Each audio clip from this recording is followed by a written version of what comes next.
capitale du Congo libre, Madame, Monsieur, peuple congolais civilisé, bonsoir. La politique congolaise, si vous la comprenez, c'est que vous ne comprendrez plus rien de la vie. La classe politique congolaise est un véritable panier de crabes. Il faut le dire, le souligner noir sur blanc, sans hésitation et avec gravité. Plus est, c'est dans cet environnement que l'on trouve les plus grands menteurs de la planète. Notre rendez-vous, le partage des belles feuilles de l'ouvrage Crimes de sang et pouvoir au Congo-Brazzaville de feu le président de la commission ad hoc assassinat de la conférence nationale souveraine, Monsieur Robert Albert Massema. Aujourd'hui, nous abordons le chapitre concernant les premiers assassinats politiques des démoniaques révolutionnaires du Congo, après la fumeuse révolution des 13, 14, 15 août 1963. Brazzaville, le 15 février 1965. Il était 9h ce matin-là, la nouvelle de l'assassinat de 3 fonctionnaires congolais, Lazare Matsokota, Anselme Masweme et Joseph Poibou, se répand comme une traînée de poudre et plonge la capitale du Congo dans une atmosphère de pré-guerre civile. Les marchés se vident en un clin d'œil.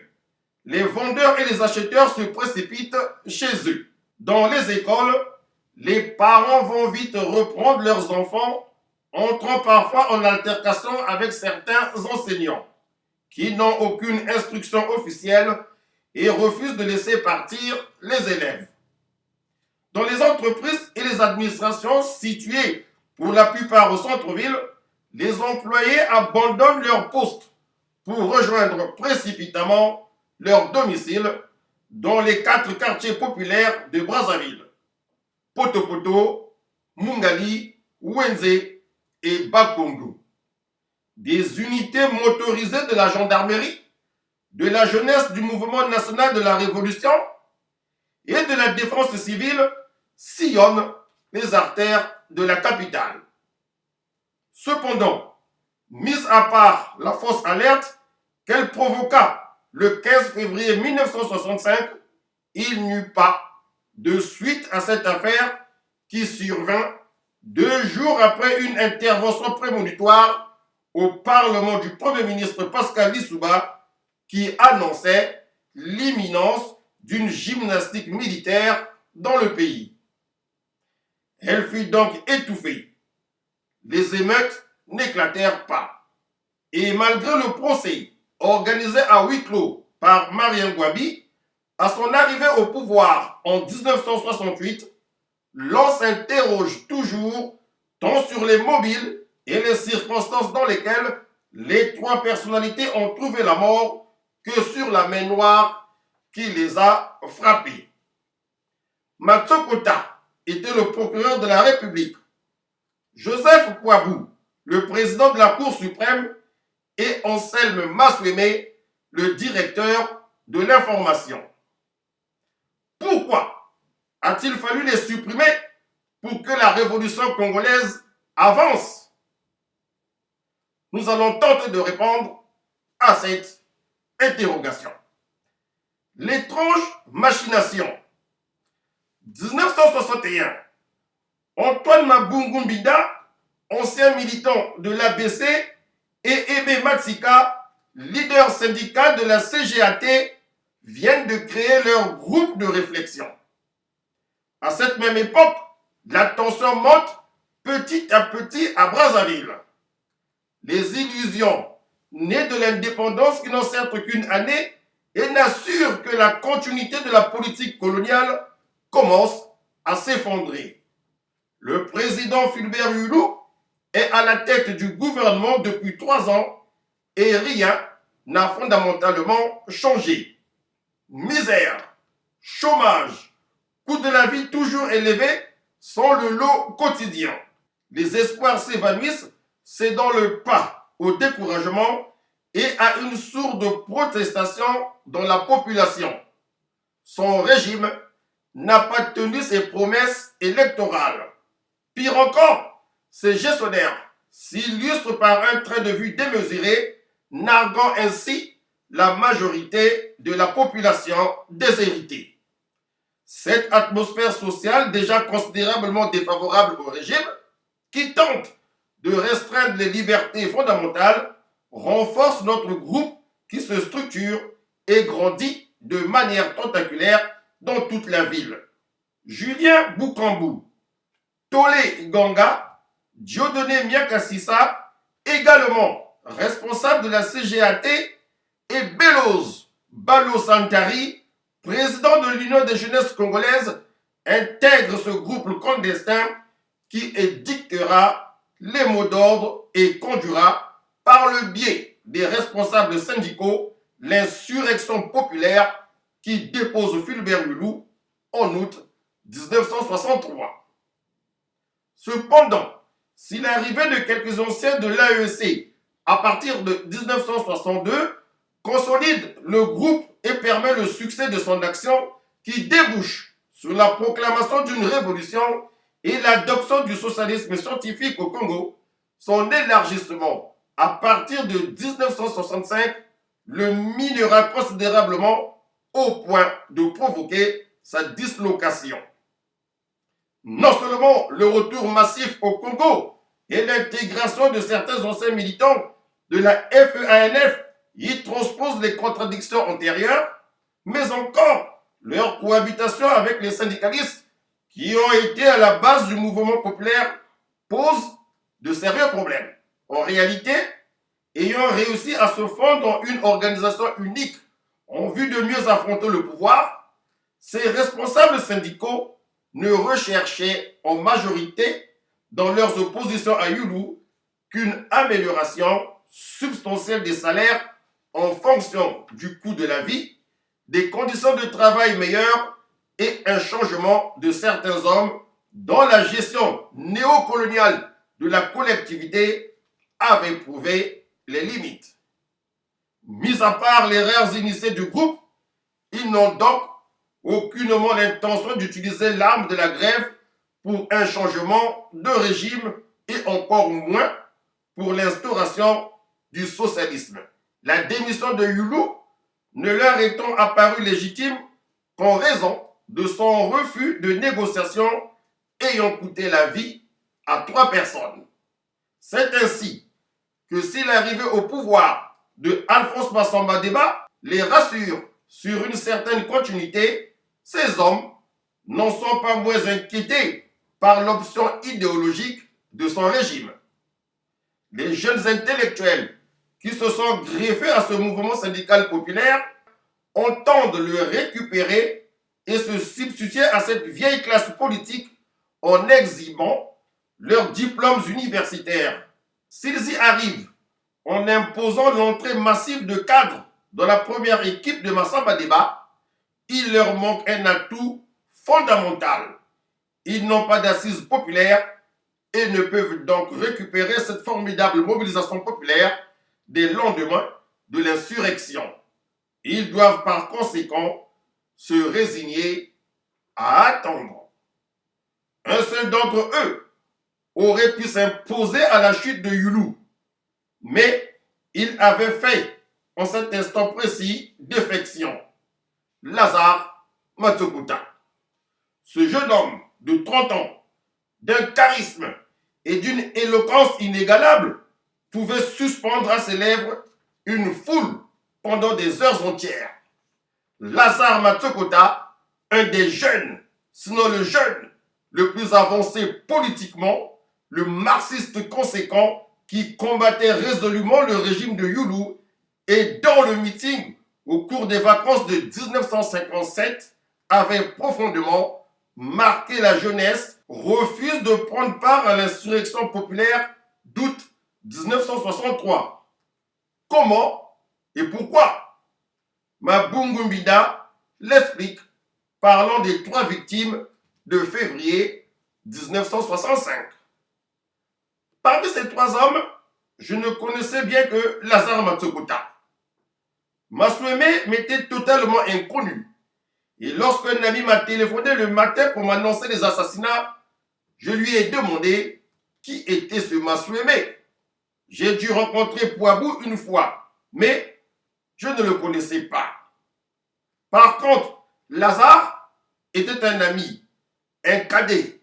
C'était le porte-flambeau de toute la jeunesse. Il avait une prestance et une éloquence extraordinaires. Sincèrement, aucun homme politique congolais n'a eu un art aussi aisé de la parole. Plus personne ne parlait à l'AEC lorsqu'il était intervenu, car il avait généralement tout dit et si bien dit. C'était donc le chef politique incontesté de l'action congolaise.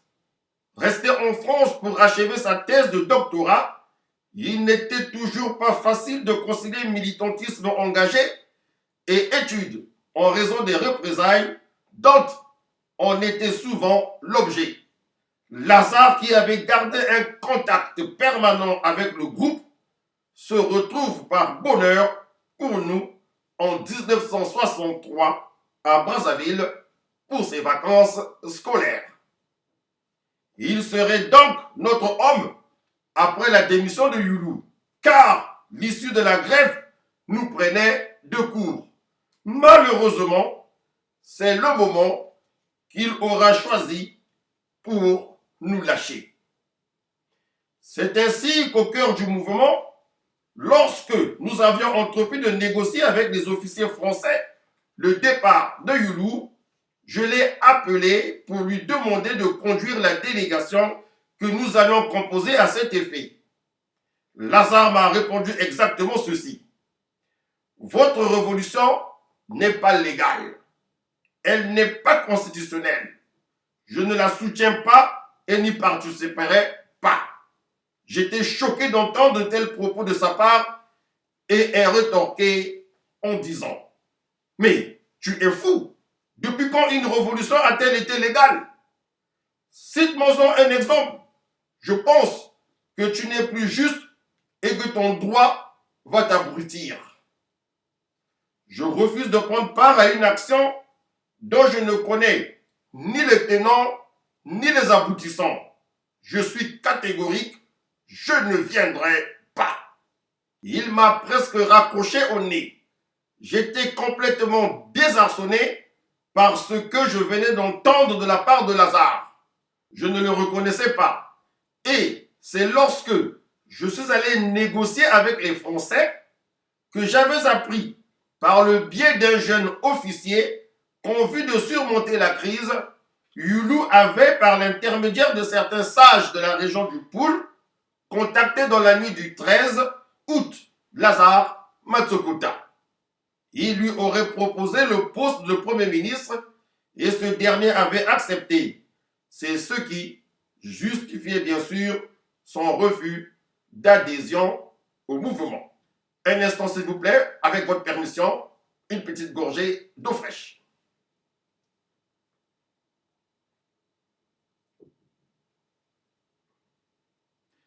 Merci. C'est ce qu'on a appelé la grande trahison de Lazare Matsokota, celle qui lui a valu d'être sans doute condamné à mort.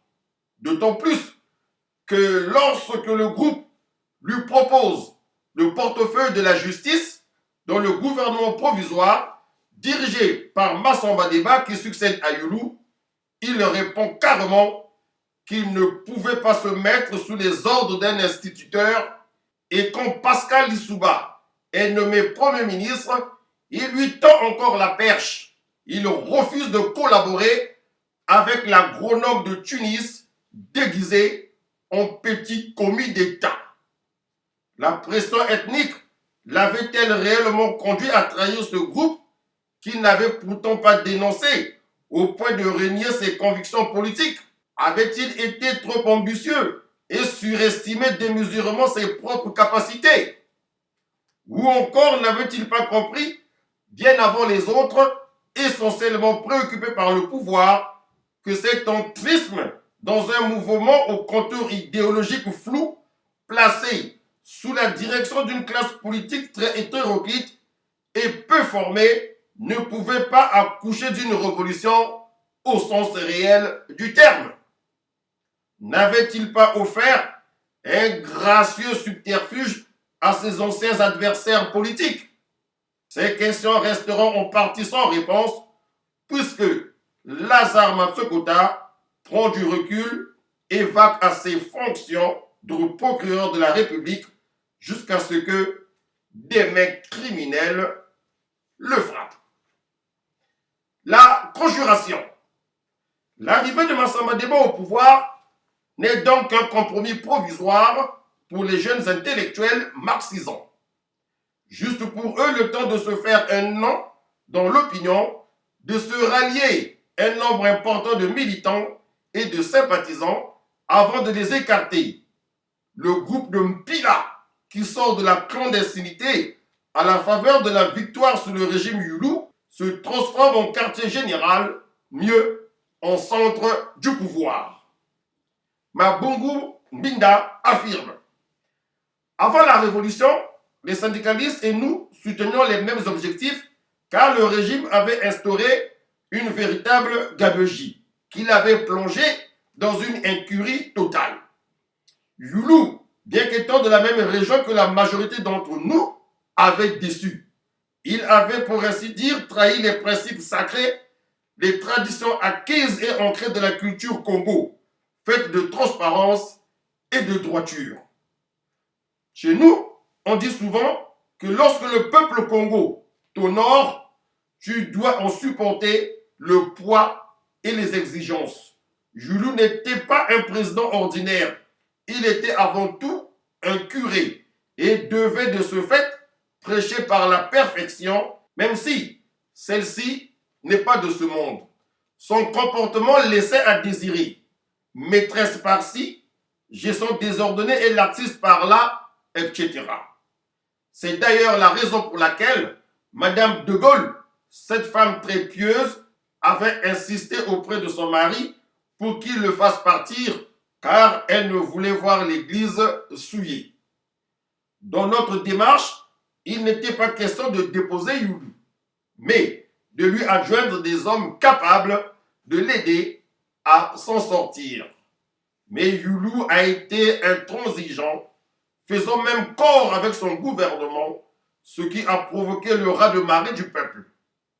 Bref, je voulais dire par là que la révolution a surpris les révolutionnaires eux-mêmes, que le groupe Djidempila avait à l'origine des objectifs sains jusqu'en 1964, période à laquelle est arrivé un autre groupe d'étudiants dit de Toulouse avec à sa tête Noumazalaï. C'est à ce moment qu'est apparue cette politisation du groupe dont j'ignorais les tenants et les aboutissants. Devenu un organe politique officieux, le groupe discute des questions vitales du pays et détermine les orientations qui sont entérinées et exécutées sur la scène politique par le bureau politique du parti unique qui se crée en février 1964 et par le gouvernement de la République. Il a une structure pyramidale avec une cellule de coordination au sommet et divers points de relais à chaque échelon du pays et traite de tout choix politique. Nomination des cadres, question de sécurité du pays qui prône non seulement une option idéologique nouvelle dans un bloc de pays restés fidèles aux anciens colonisateurs, mais sert aussi d'arrière-base, soit au mouvement de libération en lutte contre le colonisateur, soit à des rebelles en lutte contre les pouvoirs en place dans leur pays, etc. Tout, en tout cas, passe par ce grand centre de décision auquel le président de la République, qui n'est pas considéré comme marxiste, ne participe pas, même s'il a de très solides appuis. À l'origine, sédentaire, chez Mabungu Mbinda, qui avait démissionné de la Shell pour créer une entreprise privée, la Choc, et offrait ses structures, le groupe se réunit désormais de façon rotative chez ceux des membres offrant des structures de travail viables. Mabungu Mbimba, Muntol Hilaire, qui met à la disposition du groupe la case de passage de la Régie des travaux publics dont il est le directeur. Ambroise Noumazalaï, le premier secrétaire du parti, et Pascal Lissouba, le premier ministre. À 20h, le 6 février 1965, la coordination du groupe se réunit à la case de passage des travaux publics sur initiative de Pascal Lissouba. Participent à cette réunion Ambroise Noumazalaï, Claude Ernest Ndala, Jean-Baptiste Lunda, Claude Dacosta, Muntol Hilaire, Mabungu Mbimba, André Ombessa, Michel Bendi, le directeur de la sûreté, et Pascal Lissouba, bien entendu. Mes chers frères, commence ce dernier. Je me suis vu dans l'obligation de réunir d'urgence la cellule pour vous faire part d'une information capitale qui m'est parvenue et relative à l'imminence d'un complot ourdi contre notre jeune révolution de l'extérieur avec la complicité de certains éléments intérieurs. Cette information m'a été transmise par notre ami Alioune Diakité par le biais d'une correspondance de son chef d'État dans laquelle il nous informe de la préparation d'un coup d'État par les États-Unis avec la complicité d'un groupe organisé par Matsokota et Poabou à Bakongo. Le fumier sursaute Mabungu Mbimba. Voilà donc pourquoi il a déserté le groupe. Quelle ambition! Il faut le boucler immédiatement, propose Claude Ernest Ndala. Non, intervient Ambroise Noumazalaï. Je crois qu'il faut suffisamment de preuves. Une simple lettre n'est pas une preuve. N'oubliez pas que Lazare est très populaire et que son arrestation sans preuve peut provoquer des remous. Mais de quel remous parles-tu? Réplique Dacosta. On ne va pas quand même laisser un groupe d'individus assoiffés de pouvoir mettre la révolution en danger. S'ils s'agitent à Bakongo, mes jeunes vont les mater. En tout cas, ils sont prêts pour cela. Je crois qu'il faut réunir des preuves, intervient Michel Bendi, et je crois que si tel est le cas, nos services se mettront à l'œuvre. Nous avons aussi nos informateurs, Tranche André Ombessa. N'oubliez pas, c'est la révolution qui est quand même menacée et que la jeunesse est la première intéressée de ce point de vue. Mais cette affaire n'est pas seulement politique, rétorque Michel Bendi. Il y a aussi la sécurité de l'État qui est visée au-delà de la dimension politique. C'est en cela que nous sommes concernés. Vous n'allez pas quand même ramener encore une fois vos conflits d'attribution ici, s'inquiète Muntol. Ce qui compte à mon avis, c'est le résultat. Et le résultat, c'est la sauvegarde de la révolution. C'est vrai, reprend Ombessa, mais je voulais seulement faire remarquer que cette affaire relève avant tout de notre ressort et qu'il nous faut éviter les actions disparates qui risqueraient d'alerter les intéressés. Cependant, je ne suis pas opposé à ce que nous traitions le dossier ensemble. L'essentiel est que nous arrivions à déjouer cette machination. La discussion reprend alors sur un ton plus serein. Les uns proposent toujours l'arrestation immédiate ou tout au moins la mise en résidence surveillée. Les autres insistent sur l'ouverture de l'enquête, raconte André Ombessa. Pendant la discussion, Certains ont pensé que c'était suffisamment grave pour les arrêter. Et d'autres pour poursuivre les enquêtes et les prendre en flagrant délit.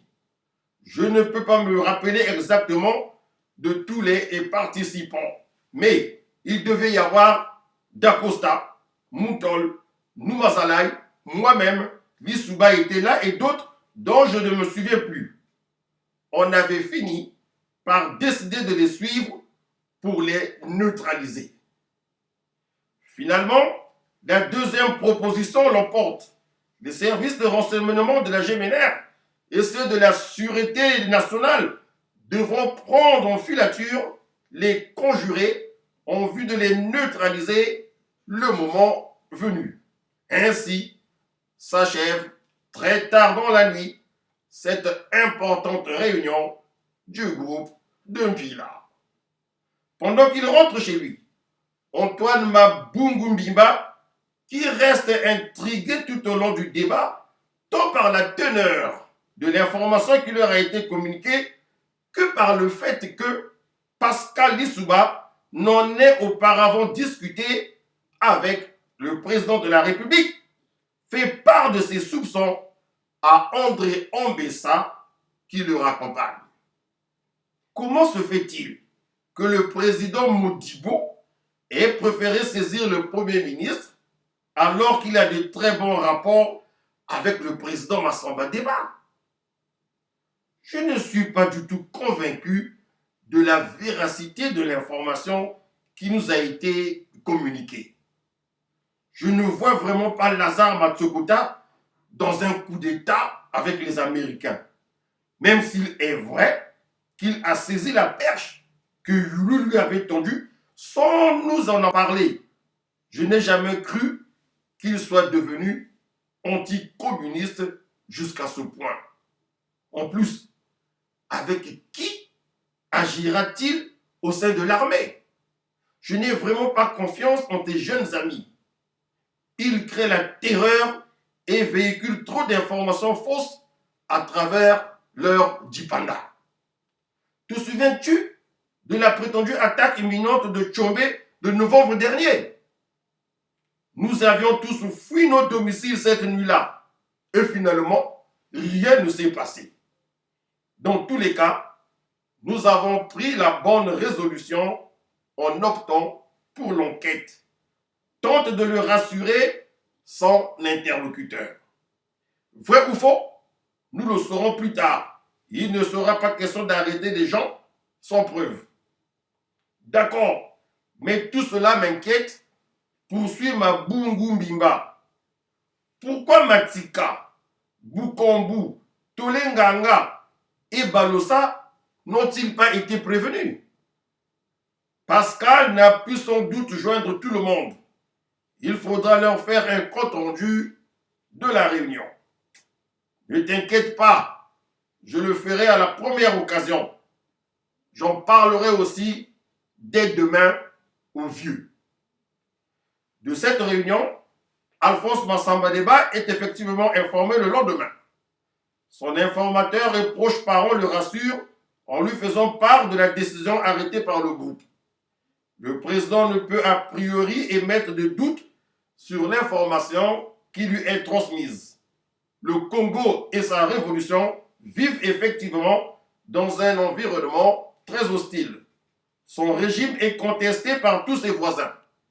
Du Congo belge, Zaïre, au Cameroun, en passant par le Gabon, la Centrafrique et les colonies portugaises, dont il soutient les mouvements de libération nationale.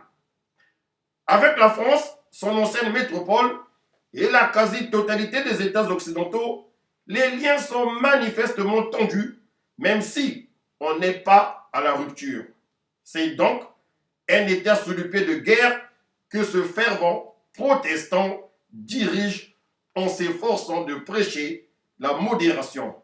Aussi, prendra-t-il soin, après que Mabungu Mbimba lui ait rendu compte de la tenue de la réunion, d'appeler Lissouba et de lui demander de ne rien entreprendre sans preuve et d'éviter toute violence. Pour être plus précis, Parlant de la déclaration du président Massamba Deba au procès de 1968, Félix Kanoukoulou précise: s'agissant des assassinats de 1965, le président Deba a dit que Lissouba était allé le voir pour lui parler des arrestations, mais qu'il lui avait bien dit de ne rien faire car il n'y avait pas de preuves et qu'il n'était pas d'accord. Il avait même dit clairement que s'il se passait quelque chose, il en serait responsable.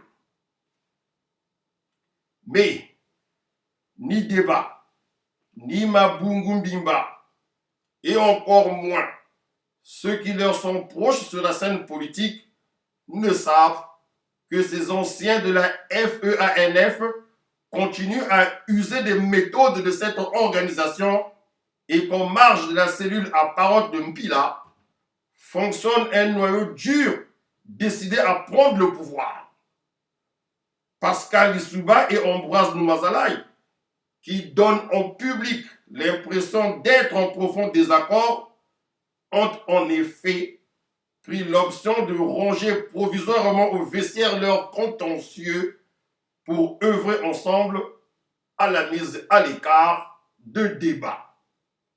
Ils se retrouvent régulièrement dans ce noyau clandestin et préparent donc une grande conspiration contre le vieux. Avec eux, on note la présence de Joseph Van den Drezen, le très influent mais anonyme directeur de cabinet du Premier ministre. Claude Dacosta, une des grosses têtes congolaises de l'époque, secrétaire d'État à la Défense et commandant de la Défense civile. Hilaire Moutol, membre du bureau politique du MNR et directeur des TP. Claude Ernest Ndala et Jean-Baptiste Lunda, deux fidèles de Noumazalaï, respectivement rédacteur en chef du journal Dipanda, l'organe du parti et chef de corps adjoint de la défense civile. C'est ce groupuscule qui prépare insidieusement la chute de Deba en organisant la liquidation de Lazare Matsokota, dont ils savent qu'elle aura de profondes répercussions sur le régime.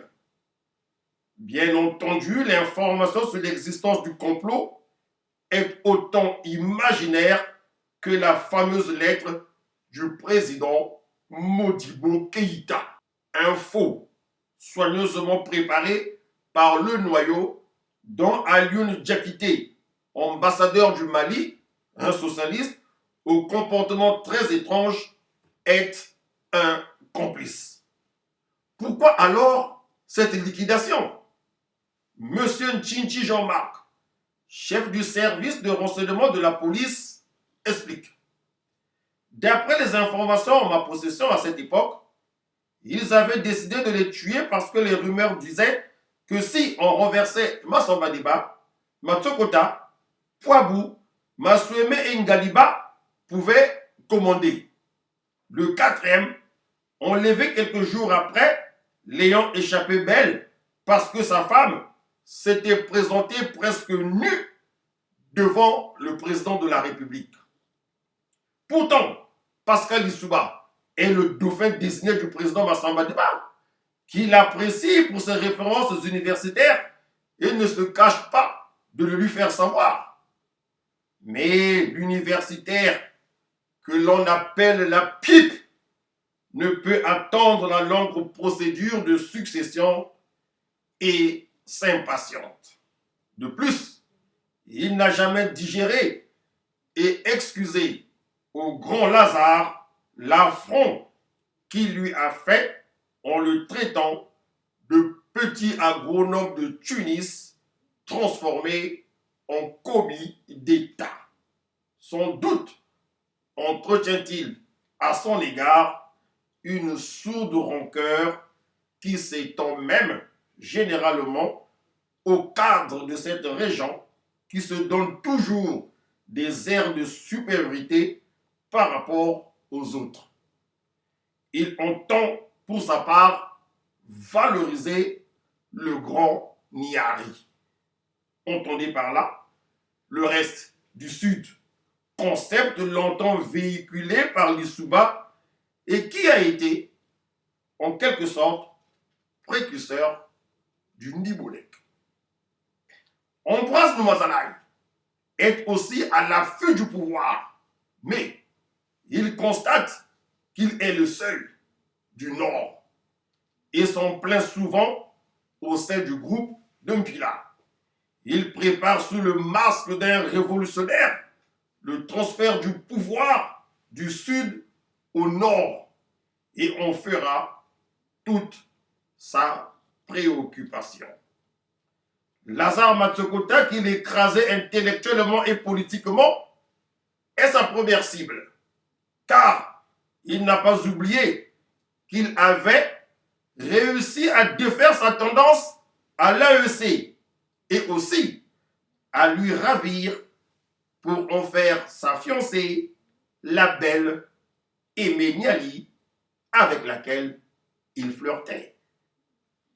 Il ne l'avait pas oublié et encore moins pardonné. En somme, Pascal Lissouba et Ambroise Noumazalaï, complexés et hontés par la personnalité de Lazare, qui les connaît si bien, en déduisent que bien que retiré de la scène politique et vacant tranquillement à ses fonctions de procureur de la République, cet homme, très populaire dans les milieux laris, qui le messianise et le désigne comme le successeur virtuel de Youlou et donc de Machua, représente encore un grand danger pour leur accession au pouvoir. Il serait donc inutile d'évincer le vieux Massamba Débat sans s'être au préalable occupé de Lazare Matsokota, qui s'imposerait inéluctablement sur la scène politique et aurait le soutien du POUL, qui compte aussi à cette époque le plus grand nombre de cadres dans l'administration et dans l'armée. Il faut donc s'attaquer au danger le plus immédiat, car contrôlant la défense civile par l'entremise de Dacosta et la géménaire par celle de Noumazalaï, le cas de débat en tant que tel ne posera pas de problème. De plus, on lui mettra déjà ce meurtre sur le dos. Pascal Lissouba et Noumazalaï, qui sont moins désunis qu'ils ne le montrent, dépassent donc leurs divergences. Dès 1964 déjà, écrira plus tard Pascal Lissouba, Noumazalaï conteste Massamba Débat, refus de l'associer au groupe de Mpila sur des bases subjectives. 1966-1967. Après les assassinats, le tribalisme bat son plein. Massamba Débat nous expose. Nous dénonçons ses manœuvres. Le président de l'Assemblée nationale, Léon Angor, le représentant de l'armée, le capitaine Gwabi, le premier ministre volent au secours de Massamba Débat et nous sommes tour à tour frappés. Et pourtant alors, nous soutenions Noumazalaï. Nos comploteurs savent aussi qu'ils ne peuvent se permettre de liquider Matsokota sans la complicité des hommes du POUL, au risque de s'attirer de graves problèmes. Il faut donc les associer. Et l'idée de la participation de Matsokota à un complot est géniale et ne manque pas de réalisme. Elle révoltera bien des personnes de cette région qui se sentent tribalement liées au pouvoir. Mais, comme un coup d'État ne se prépare pas seul et sans complice, on lui en désignera. Joseph Poibou, président de la Cour suprême, est la première personne idéale. Non seulement c'est un collègue, un aîné de service de Lazare Matsokota, mais surtout, il est l'oncle de son ancienne fiancée, Niali Aimée, avec qui il a renoué suite aux nombreux problèmes de ménage qu'il a avec Mpiaka Catherine, son épouse. Poabou est donc à la fois le bel-oncle de Matsokota et son confident. On les voit souvent ensemble. Anselme Masweme n'a par contre aucun rapport avec les deux hommes. Son intégration dans le pseudo-complot consistera à semer le doute et à brouiller les cartes sur la participation effective du Premier ministre dans la conjuration. Qui donc pourrait imaginer que Pascal Lissouba aurait participé à l'exécution d'un des rares cadres de l'époque de sa région? Fin de citation. Madame, Monsieur, peuple congolais civilisé, la boucle n'est pas bouclée complètement concernant ce chapitre des tueries de 1965. Nous y reviendrons prochainement. Bonne et douce soirée à toutes et à tous. À très bientôt.